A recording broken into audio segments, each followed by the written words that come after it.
Are you a new real estate agent and struggling to get sales? Well, I'm going to be showing you exactly how a new real estate agent can set 3 listing appointments in 1 week. I'm going to be giving you some really tangible and top advice on what you can do to actually prospect listing leads, which is the secret to every real estate agent having success in the industry. My piece of advice is don't do every single one of these things that I'm going to be sharing in order for you to get listing leads.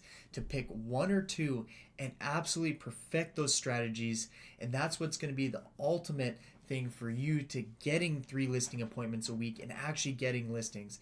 I know this works because I personally have done it to more than double and triple my amount of listings that I take each and every year and keep evolving that. But I've also taught this strategy for people who are brand new agents that don't know anything about real estate and are able to get listings in their first couple months by following these strategies.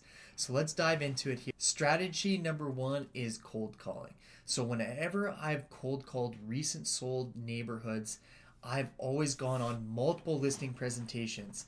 So my rule of thumb is you find a recent sold in a good area, and then you go up to the tell listing, the do not call list, whatever, wherever you can find people's information. In the US, it's a way easier to find these, but in Canada, it's a little difficult. And what you want to do is you want to cold call that area, just letting people know what things sold. And if you come across some people that are very interested, almost always I get someone that invites me over to tell them how much their home's worth and go through the whole process. So cold calling, I would say, is the number one free and easiest way to get real estate listing leads. The second strategy is the mega open house strategy. So it combines a few different aspects, and I've made some videos on this before. But this ultimately means is you find an open house and you start marketing it more than a week in advance. And then what you do is you do some social media posting, and then you cold call all the neighbors around the open house, inviting them to the open house. And then the next couple days before the open house is you go out and door knock. This way they've seen you probably 2 or 3 times, talk to you. When they come to the actual open house, they're way more likely to spill their guts and share everything that they're looking to do. I had a real estate agent that just did this mega open house strategy, and he got 9 listing leads in one afternoon from doing it in like 2 hours. It was absolutely incredible. So if you want more information on how to perfect that strategy, the mega open house, join the Apex group where I got direct training on exactly how you can do that and elevate how many listing leads you get. There's going to be a link in the description below. Visit that and look to see you in there. The next strategy, and this is probably what every old school broker is telling you to do, is door knocking. So with door knocking is you got to have a really good strategy on what you're doing. You need to have something for them to offer. That's why the mega open house strategy is so nice, to get out there and do the door knocking. But for people that want to continue door knocking and like doing it, I find the next best way to do it is you're trying to help a buyer find a property. And so when you go to the door, you're not openly asking them to sell. You just ask, hey, do you know if there's anyone in your neighborhood that was looking to sell their property? I've been trying to help some clients for months here buy, and they only want to be on your folks' street. Is there anyone that was kind of talking about it in passing? And then just let the conversation evolve there. And like any door knocking strategy or cold calling, our ultimate goal is to get their email so then you can keep them informed with what's going on in their area. Strategy number 4 would be tapping to for sale by owners. So I'm going to tell everyone right now, these are difficult. These people already don't like real estate agents and they don't want to deal with us. But I've personally been able to convert some people and then sold some of those listings.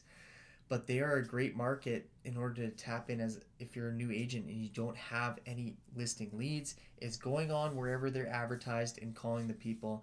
You don't want to lie about it and say you got a buyer if you don't have a buyer, or whatever your strategy is going to be. Here I find the best strategies for them saying that I work with a lot of buyers. I don't currently have someone that's interested in your home, but I've made a personal promise to every single buyer that I work with that if I find a house I think they might be interested, that I'll go preview the home with them. And then you try to get them to let you in to set an appointment to see if you can build off that and potentially get the listing there. You don't want to be telling that you do have buyers or you got this and you got that when you don't, but you want to find a strategy just so you can meet them in person and then ask them and really get to the bottom of why they're wanting a for sale by owner. The next strategy, and one that I refer to as the layup strategy, because you pretty much got someone who's dribbled the ball all the way down the court. all you need to do is take that pass and lay up in, and that is expired listings. The nice part about here is people's expectations are usually very low because the previous agent wasn't able to accomplish what they said they were going to do. And so the best strategy for this is going and directly knocking on their door and just talking to them about how the listing went and seeing if they're interested. I got a lot of scripts in the Apex group that you can follow that we execute on. But one of the best things that I did is when I was going out and door knocking, I always left a yellow sticky note for the people that didn't answer with my base business card stapled to it saying, I know why your house didn't sell, call me. And I would get more calls from that than the amount of people that typically answered their door. And that's how I was able to get a lot of an expired listings. I just recently listed an expired listing from 2.5 years ago that I knocked on their door, who I left the yellow sticky and she called me and we finally were able to get it. And it's a $1.6 million listing. These can be big pieces of the pie. And when in times when the market's not going the best, this is where you can stack a ton of people's information for next spring that you're going to have a ton of potential new listings to put on the market. And if you're someone that's getting a lot of value from my videos, you're going to want to hit that subscribe button so you stay in touch with exactly what's going on and learning all these different methods on how to increase your real estate business. But if you want to take it a step further and you feel like I'm going to be able to personally help you get to your real estate goals and make you actually elevate your business, well then book a call with me. There's a link in the description below directly to my Calendly. Let's talk about how I can help you achieve your real estate goals.